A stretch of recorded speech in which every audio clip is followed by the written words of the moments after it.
गरीब बहन के घर आई अमीर बहन। रुद्रपुर शहर में निर्मला और रमा अपनी मौ लता देवी के साथ रहती थी।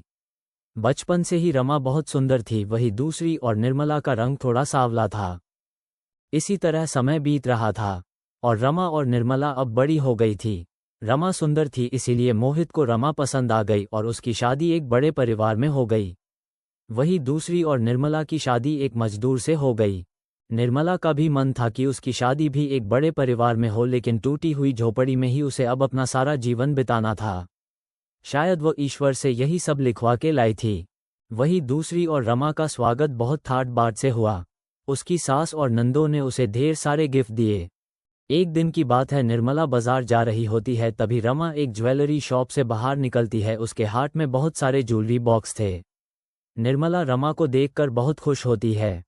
रमा, दीदी आप कहाँ जा रहे हो?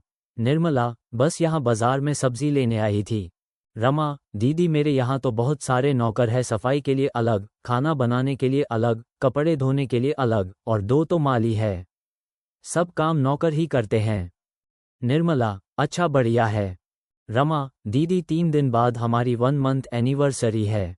बहुत बड़ी पार्टी है। आप मुझे अपने घर का एड्रेस दे दो, मैं कार्ड देने आऊंगी। इसी बहाने आपका घर भी देख लूंगी।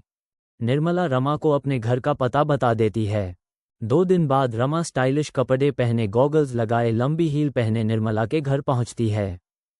निर्मला, अरे बहन तू तो बिल्कुल पहचान में ही नहीं आ रही। वह रमा को अंदर बिठाती है। रमा, निर्मला तुम यहाँ कैसे रहती हो? तुम्हारी गली के नाले की स्मेल यहाँ तक आ रही है, तुम्हारे घर में कूलर तक नहीं है। निर्मला, हाँ वो ये कह रहे थे कि इस महीने जो तनख्वाह मिलेगी उससे कूलर ले आएंगे। रमा, चलो ठीक है, ये लो कार्ड। रमा निर्मला को कार्ड, मिठाई और कुछ गिफ्ट्स देती है। निर्मला, रमा तू 2 मिनट रुक, मैं अभी आती हूँ। थोड़ी देर बाद निर्मला रमा के लिए पानी और एक प्लेट में थोड़ा सा गुड़ लेकर आती है। रमा, क्या हुआ दीदी, आपको इतना पसीना क्यों आ रहा है? निर्मला, तेरे लिए गली के सरकारी नल से पानी लेने गई थी, इसीलिए गर्मी के कारण थोड़ा पसीना आ रहा है। तू ले ये पानी पी। निर्मला, तेरे लिए गली के सरकारी नल से पानी लेने गई थी, इसीलिए गर्मी के कारण थोड़ा पसीना आ रहा है। तू ले ये पानी पी। रमा, आपका दिमाग तो खराब नहीं, मैं ये गली का सरकारी पानी पीऊंगी। मैं मिनरल वाटर पीती हूँ। ये सड़क का पानी आप ही पियो। ये कहकर रमा उठकर चली जाती है। निर्मला को ये बात बहुत बुरी लगती है, उसकी आंखों में आंसू आ जाते हैं। सब कुछ भूलकर 3 दिन बाद निर्मला रमा के घर जाती हैं। औरत, बहन जी ये कौन है? इन नौकरों को यहाँ क्यों बुला लिया? रमा की सास, अरे ये रमा की बहन है, पता नहीं इन भिखारियों को क्यों बुला लिया। रमा ने बेइज्जती करा दी सब मेहमानों के सामने। निर्मला ये सब सुन रही थी। तभी रमा निर्मला को देखती है। रमा, अरे दीदी ये क्या पहनकर आ गई? आपको इतनी भी तमीज नहीं है कि इतनी बड़ी पार्टी में जा रही हूं तो एक अच्छी साड़ी पहनकर चलूं, वही मैली कुचैली साड़ी पहनकर मेरे घर आ गई। सच में आज आपने मेरे ससुराल वालों के सामने बहुत बेइज्जती करा दी। अब ऐसा करो, नीचे सर्वेंट रूम में जाओ, मैं तुम्हारे लिए वही खाना भिजवा दूंगी। अपनी बहन से इतना सब कुछ सुनकर निर्मला की आंखों में आंसू आ जाते हैं और वह अपने घर आ जाती है और अपने पति को सारी बात बता देती है। सूरज, निर्मला वो बहुत बड़े लोग हैं, तुम्हें उनके घर जाना ही नहीं चाहिए था। अच्छा चलो अब रोना बंद करो। निर्मला, जी मैं कई दिनों से सोच रही हूँ क्यों न मैं भी कुछ काम करना शुरू कर दूं जिससे हमारी भी कमाई 2 गुना हो जाए। सूरज, ठीक है जैसा तुम्हें ठीक लगे। अगले दिन से रमा जगह जगह जाकर काम ढूंढने लगती है। उसके एक दर्जी की दुकान में काम मिल जाता है और उनकी कमाई 2 गुना हो जाती है। सारे खर्चे निकाल के उसके पास 2000 रुपये बच जाते हैं, जिससे वह एक सिलाई मशीन लेकर लेडीज सूट सिलने लगती है। दिन में वह नौकरी करती और शाम को घर आकर सूट सीलती। 10 सूट सिलने के बाद वह संडे को बाजार जाती है और कई दुकानों पर अपने सिले हुए लेडीज सूट दिखाती है, लेकिन कोई भी दुकानदार उनका सामान नहीं खरीदता। वह निराश होकर घर आ जाती है। निर्मला, सुनिए जी, आज एक भी दुकानदार ने मेरा सूट नहीं खरीदा। शायद हमारे नसीब में गरीब रहना ही लिखा है। सूरज, तुम चिंता मत करो, ऐसा करते हैं कल मैं भी तुम्हारे साथ चलता हूँ।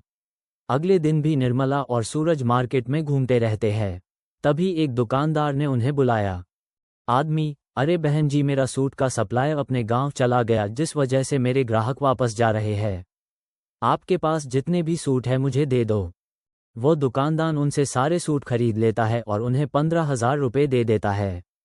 ये देखकर दोनों बहुत खुश होते हैं और बाजार से और कपड़ा लेकर घर आ जाते हैं और निर्मला सूट सिलने लगती है। अगले दिन निर्मला दोबारा सूट लेकर उस दुकान पर जाती है। दुकानदार, अरे बहन जी, आपके सिले हुए सारे सूट आज दोपहर तक ही बिक गए।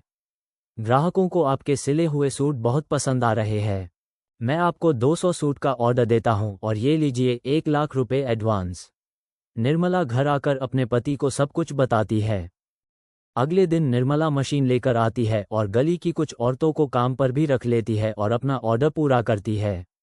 जैसे ही वो मार्केट में पहुंचती है उसके पास दुकानदारों की भीड़ लग जाती है। आदमी, बहन जी, हमें भी आपसे सूट सिलवाने हैं। आदमी 2, बहन जी मुझे भी। सबसे ऑर्डर लेकर वह पैसे गिनती है तो उसके होश उड़ जाते हैं। सभी दुकानदार उसे 500 सूट का ऑर्डर देते हैं और 5,00,000 रुपये एडवांस देते हैं, जिससे वो और भी काम बढ़ा लेती है। 1 साल बाद। रिपोर्टर, तो निर्मला जी, आपने इतना बड़ा बिजनेस कैसे खड़ा किया? आज आपकी कंपनी में 200 से ज़्यादा लोग काम करते हैं और आपकी कंपनी का टर्नओवर 100 करोड़ है। हमारी ऑडियंस को बताएं कि आपने कैसे इतना बड़ा बिजनेस शुरू किया।